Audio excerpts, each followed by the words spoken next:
Olá pessoal, tudo bem? Mais uma vez estamos aqui para continuar nossa conversa, nossos estudos sobre o projeto de desenvolvimento Dever da Esperança de Ciro Gomes. Espero que vocês estejam gostando da participação de vocês. Vão lá no Facebook ou no YouTube e acompanhem as nossas conversas e participem, né?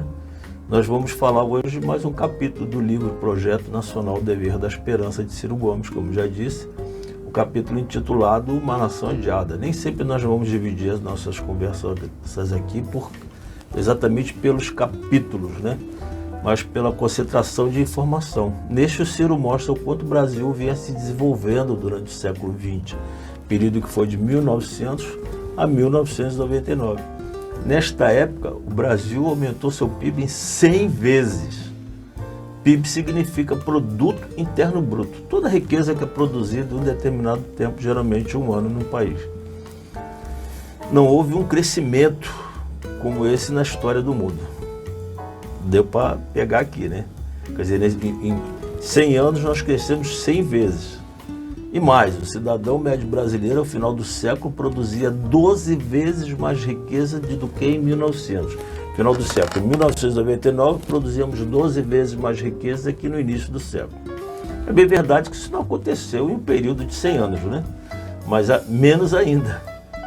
Até 1930 éramos um país que só vivia da agricultura, na verdade uma grande fazenda de café, de cana-de-açúcar, a ponto de chegarmos a ter que comprar no exterior facões e enxadas, pois não produzíamos aqui quantidade suficiente dessas ferramentas para que fossem utilizadas. Pode-se dizer que o grande salto do desenvolvimento brasileiro, na verdade, se deu entre 1932 a 1980. Esse não é um fato que ocorreu naturalmente, né? Isso não acontece à toa. Um país não se desenvolve se não houver muito planejamento e vontade política dos governantes para isso. E tem que ter muito cuidado, com as sabotagens e tentativas de desestabilização desse desenvolvimento por parte de estrangeiros, lógico. E isso é fácil de entender. Se eu consigo produzir bem aqui dentro, eu deixo de comprar lá fora.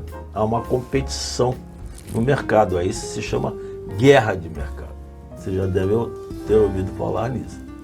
Uma nação tem duas escolhas: se manter atrasado, só vivendo da agricultura, como é o caso da Bolívia, ou vive de extração, como a Venezuela, que vive só da exportação do seu petróleo.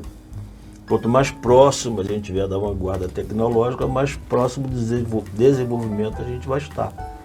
Mas aqui no Brasil, em algum momento de nossa história, uma vanguarda política audaciosa se convenceu a industrializar o país e foi capaz de construir um projeto. E se isso deu certo antes, por que não pode dar certo novamente? Por isso temos que lutar para que isso aconteça de novo. E se deu certo antes, foi porque existiu um grande líder que foi responsável por isso, que se chamava Getúlio Vargas. A Revolução de 30 mudou a face do poder do Estado brasileiro. De um país que vivia, como nós dissemos, de agricultura, que era uma grande fazenda dominada pelos fazendeiros, como já comentamos, para se transformar num país disposto a se industrializar para superar o subdesenvolvimento.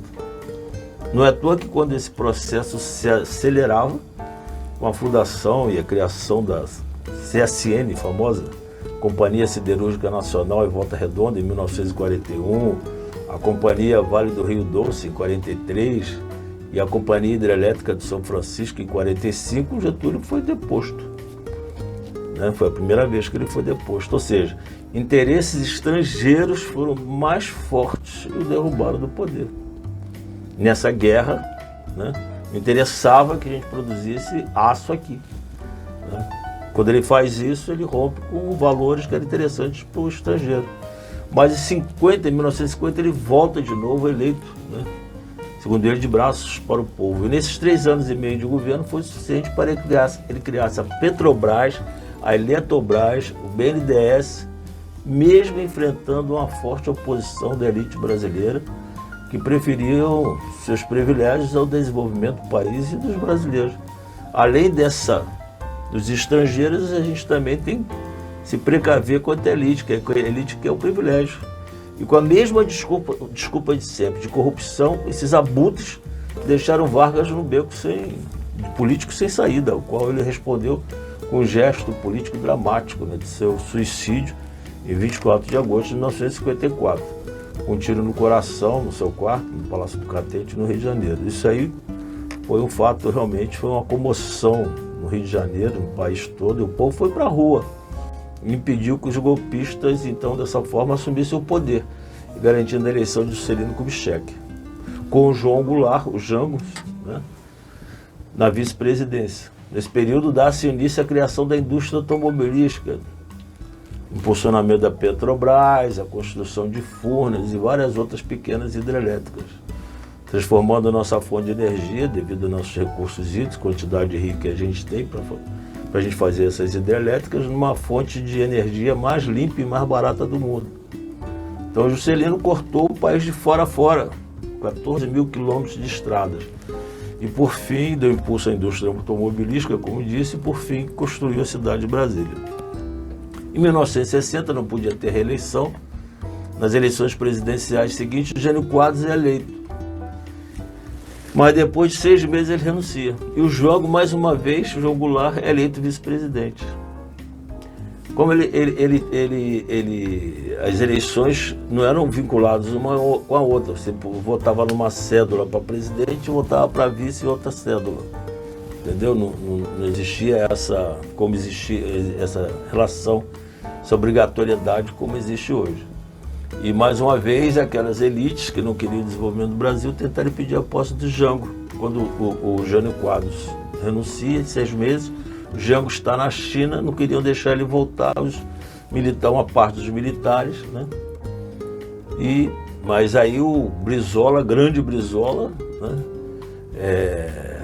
organizou uma resistência quase que armada do Palácio da Piratininga, que ele é governador do estado do Rio Grande do Sul.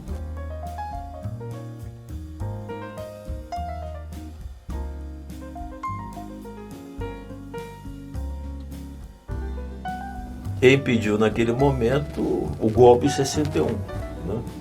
Mas aí em 64 os militares, representando interesses externos, né, estrangeiros, e a nossa elite que queria se manter no privilégio, mais uma vez, dá o golpe. Em 68 tem um golpe dentro do golpe, as coisas se complicam cada vez mais.